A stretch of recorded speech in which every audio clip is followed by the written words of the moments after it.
Hello and a very warm welcome to today's studio vlog.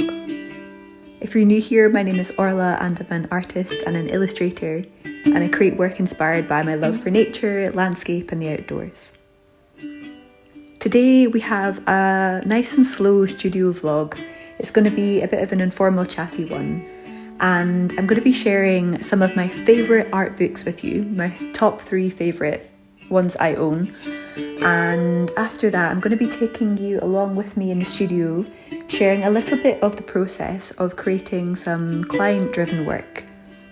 I'm making some artwork for some packaging, and I wanted to take you through the early stages with me, and also talk a little bit about how I'm using traditional and digital media as a primarily traditional media artist.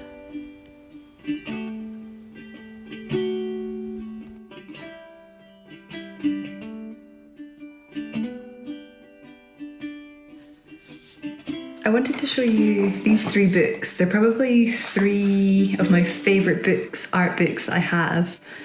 2 of them are from the artist Barbara Ray, and I was lucky enough to see her exhibition, the Northwest Passage in Edinburgh, when it was on a few years ago, quite a few years ago actually. It was around about the time that I was graduating from university, and going to see this exhibition and seeing the paintings, a lot of them which are in the bottom book there, in real life was, I think, incredibly instrumental and influential in leading me down the path of focusing on painting for the next couple of years up till now.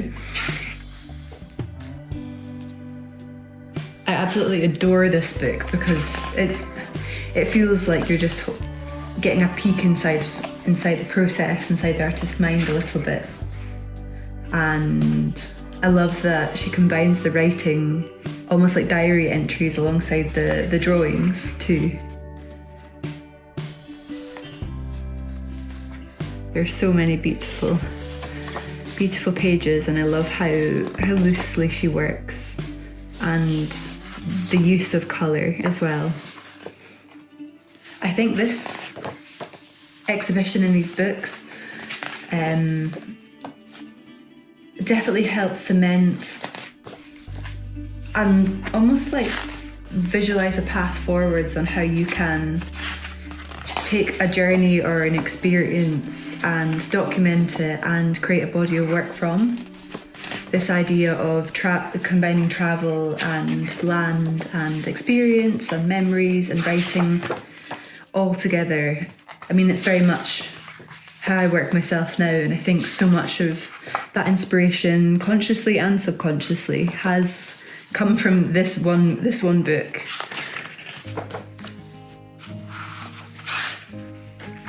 Actually, looking at this now, it's really interesting. I haven't looked at this for the last maybe a year.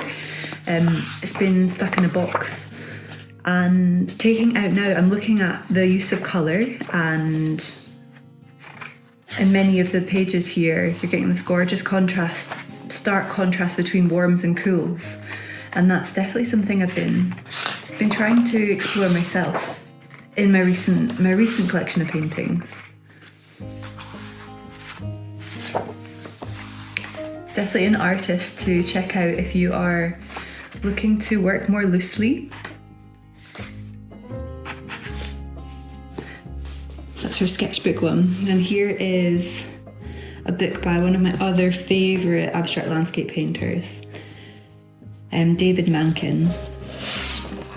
And the book's called Remembering in Paint. And this is such a generous book, I think. The writing in this book, it's well worth buying this book just to read it even. Oftentimes I buy art books just for the pictures, but actually this is one that is just such a brilliant read too. He shares so much into his own process and influences and yeah, just how he works. History, the things he thinks whilst he's working. And you just get these gorgeous, beautiful glimpses into his artwork. I've not managed to see it in person before, So this was really lovely to find. And sharing all these reference imagery too, you can see how the photographs, the composition of the photographs really lead as a step forwards in his paintings.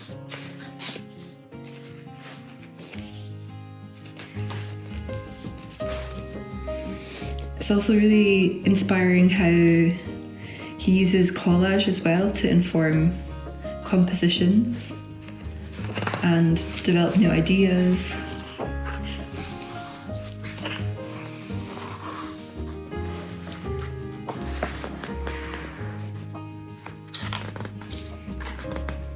What I love about David Mankind's work is how you feel like you are within the landscape, like you are somehow like enveloped in these weather systems. You are like, you could be in the sea or on the cliff, like feeling the wind buffeting you, or they kind of envelop you, I think, these paintings.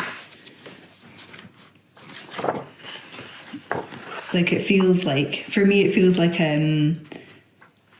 actually being like the sensations of being in the landscape. They're so raw.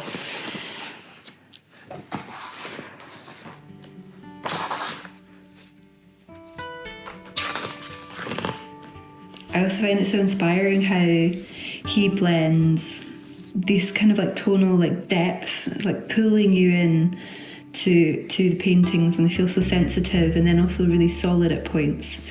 We're using these like harder shapes with softer edges. I think his use of contrast is just stunning. And actually I'm thinking, as I'm showing you this book, I need to go and read it again, because there's so much to get from it.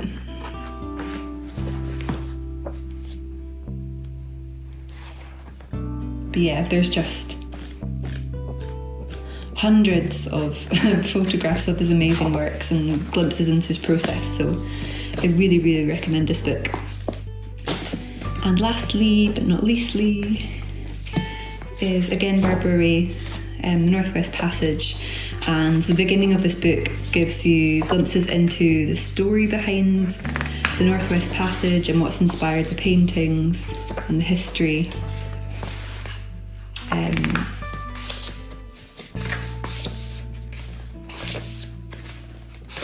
So it's really lovely to get that context. I always love hearing about the stories behind the work. For me, that's a really important part of it.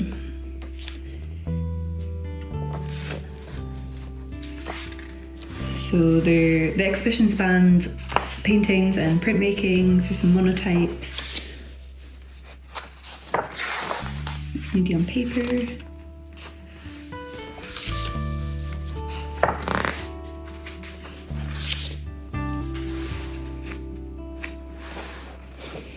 I think Barbara Ray's use of colour is just endlessly exciting for me to look at. It's just, for me, it feels so emotional.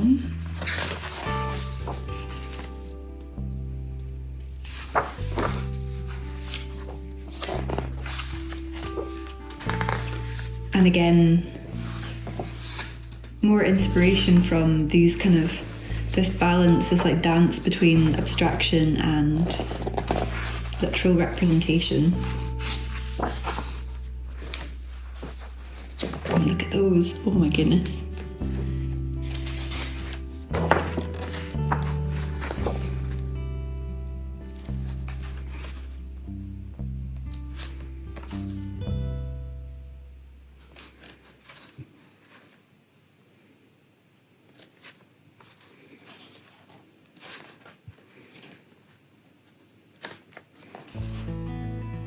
So yeah, that's an absolute stunner of a book. Definitely recommend that you get this one if you haven't seen this one before. It's a stunner. So this was through Barbara Ray, David Mankin, and then the sketchbooks of Barbara Ray. As I mentioned at the start of this video, I am working on some artwork for a packaging design project. And I wanted to tell you a little bit about a creative mission that I've set myself. And I'm using this project as the beginning of that mission, I suppose. So up until recently, I've been working in two different veins in my art practice, working in a painting, fine art context and also a commercial context too. And they have felt like two very separate veins, the fine art being in traditional media and the commercial being in digital. And I'm wanting to pull it back to a place where the two are much more closely connected and are both in traditional media. So I'm using this project as a bit of a framework to experiment and begin to reteach myself how to work in traditional media again. And the more I do it and the more I get into this project, the more I realise I have to learn, which is daunting and exciting, but I'm really, really enjoying it. Seeing as I am beginning this new challenge, I wanted to ease myself into it because I think it's often much kinder on yourself to take things slowly. And so what I'm going to do is I'm going to use a blend of traditional media and digital to create this artwork together, which means working firstly in paints and oil pastels and soft pastels and all my usual traditional media, and then scanning it in and taking it into Photoshop and manipulating and fine-tuning the image so that it gets this nice balance between very expressive, loose, real, raw material and a more controlled and specific and neat feel that I can achieve in the digital world.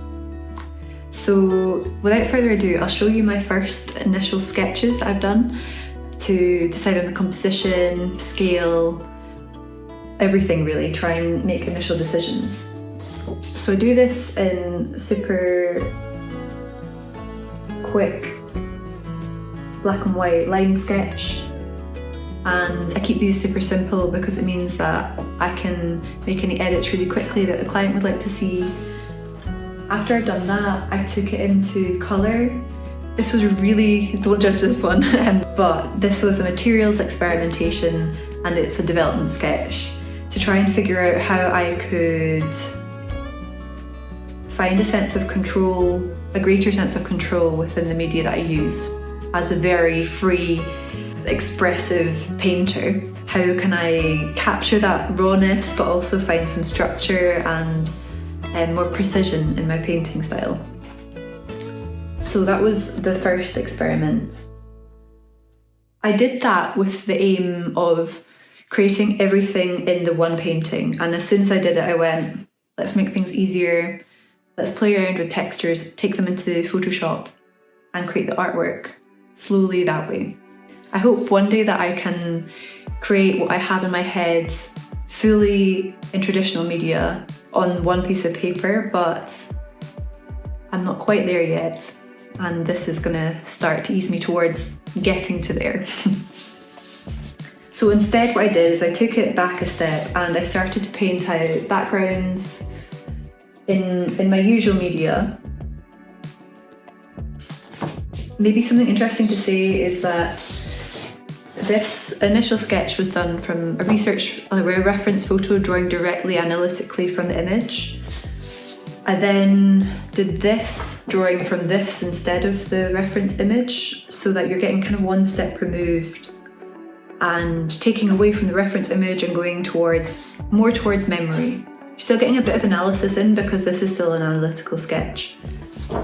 And then all of these backgrounds were made putting it all away and working from memory, which feels much more me.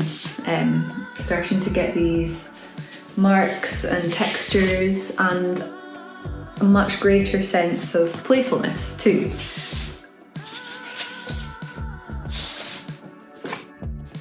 So I think this order of easing yourself away from reference imagery and then working from your sketches and then eventually working from just whatever is in your head, what you remember from your sketches, is a really good way to start to loosen up if that's something that you struggle with.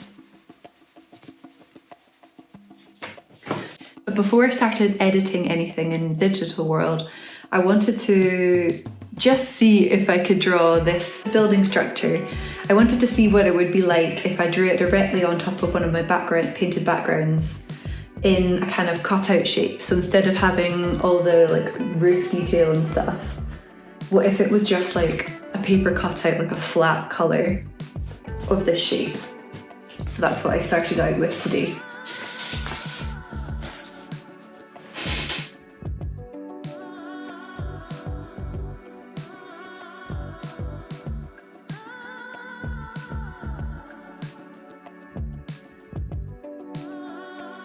After I had drawn this on with my Posca pen physically, I took a photo with my iPhone. I took a raw photo, so it's a super high resolution quality, and popped that into Photoshop, edited it in the Camera Raw editing software so that I had a good resolution. I'm going to get a scanner, I just don't have one right now, so that's on the list for this month to do. But once I had this digitally, I then decided that actually this form felt too wonky. So what I did was I traced around it with a pen tool in Photoshop so that I could create a kind of cut-out version of this in a bit more of a neat way. And I'll show you that shape here. So this is the building structure, which I had cut out as its own layer.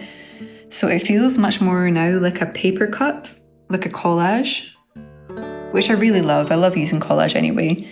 So I'm quite happy with that, how that turned out. And if I switch off this layer, you can see how it works in the context of the background.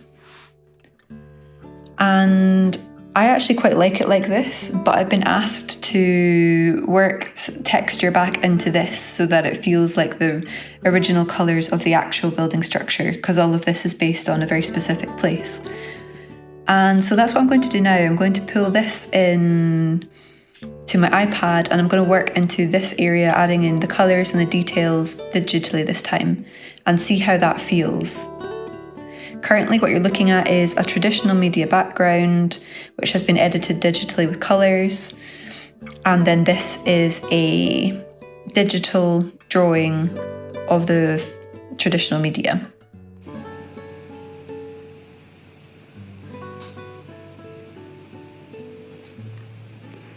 So a fun trick you can do is go to this symbol here, which says screen mirroring, and you can mirror it to the iPad.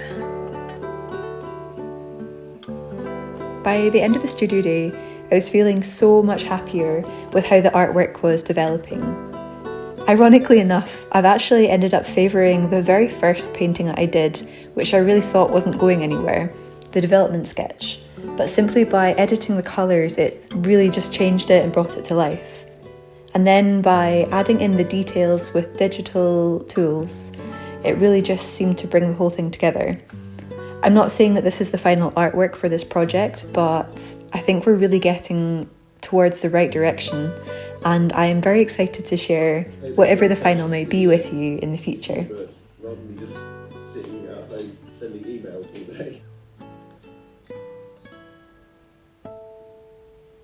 If you'd like to see the final artwork and how it results and what product it actually goes on, you can follow me over on Instagram where I share lots of my work, and you can also sign up as a free member to my Patreon where you get a free monthly newsletter to your inbox which shares news of project updates and new classes that I release and all sorts of different things. And I'll leave links to both of those things down below. As always, thank you so much for watching this video right the way to the end as well, and I will see you outside.